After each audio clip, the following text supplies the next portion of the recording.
My name is Neil Martin. I am the Chief Executive of the Jewish Lads and Girls Brigade, JLGB, and Chair of the Interfaith Youth Trust. With the JLGB, it's 120 years old next year, and it's a Jewish youth organisation that helps to remove barriers so that Jewish young people can take part in everyday activity that many take for granted because of the faith rituals that they have to go through. So anything from the Duke of Edinburgh Award to learning a musical instrument, but the barriers to make sure that can happen. And then with the Interfaith Youth Trust, it's a small grant fund in Interfaith Week to kickstart young people to do their first community interfaith projects.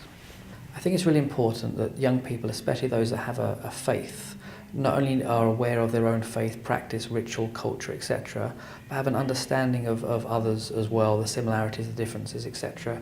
At the end of the day, we all live in the same society, often in the same spaces, in the same neighbourhoods, but we don't get to meet one another. So what we see in the media, what we see around the world, is a biased view of things that we don't really all understand the nuances of. But when you then meet someone else, another young person that also wears a Manchester United football shirt, a Liverpool shirt, or watches Doctor Who, etc., you realise the similarities that young people of different faiths actually have and how normal they really are, but they have different cultural backgrounds, and the best way to do that is through interfaith activity. So having a Jewish youth group, a Muslim youth group, a Christian youth group first, who can be confident in doing regular activity and learn about their own faith, can then lead on to meeting other faith groups and have an interesting dialogue. The problem often is that demographically or locally there aren't equivalent youth groups of another faith-based nature. And so what you end up having is tokenistic meetups of people that don't have the previous knowledge or conversational experience to really learn more the next level of their journey.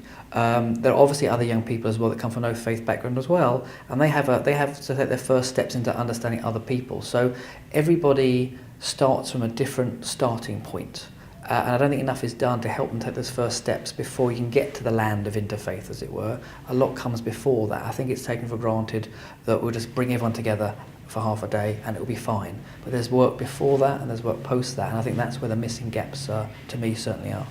There are lots of barriers, there are lots of politics, there are lots of reasons why not to trust when you're an adult. When you're a child, you're a young person, those things aren't there. You come from within a community that maybe wants to have a sense that the environment you're going to go into is safe and not going to deter you into a different way, but young people are up for anything.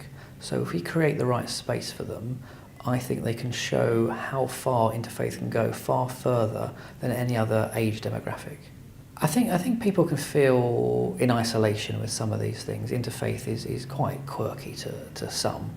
Faith work is quite quirky. So to have a week, to have umbrella bodies that champion faith work, interfaith work, etc., I think gives strength in numbers. When there are issues with funding, when there are issues with wider society, and you might lose your sense of way or direction, Interfaith Week, I think, can help put you back on the right path and say, actually, keep going, keep the fight going, these things are important. And that individually you might think you're achieving only a small amount, but collectively we're doing loads and loads.